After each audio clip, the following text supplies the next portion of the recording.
Alright guys, it's been a while since I've done one of these ozito videos, so I pulled up a couple of things today. So this first review is going to be on the ozito hot glue gun. Now I've got a bit of a task for it that probably it shouldn't be doing, but that's okay.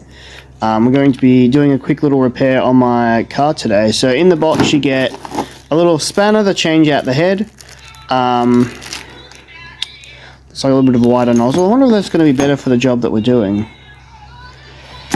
You get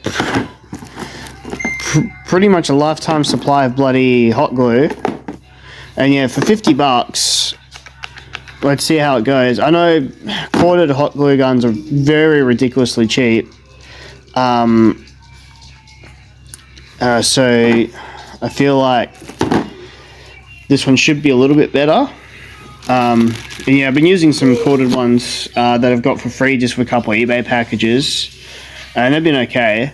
I've never really had an issue with them getting hot or not in the glue or anything, but I just really wanted to not have to worry about plugging it into something, because everything that I need to bloody craft with or repair with the hot glue is bloody not near it. And I got a gift card from my best mate, and I thought, why not? So this is what we'll be repairing today. Yeah, I don't think you're supposed to repair cards of hot glue guns, but yeah, just how we're gonna roll.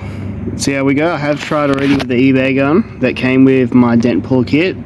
I will say, just holding this gun, it feels like a drill. It feels a bit more sturdy. So I reckon let's give it a go. There we go, guys. The part is now attached to the car. It is good from afar, but far from good. So I'll probably let that dry off now. Come clean it up a bit.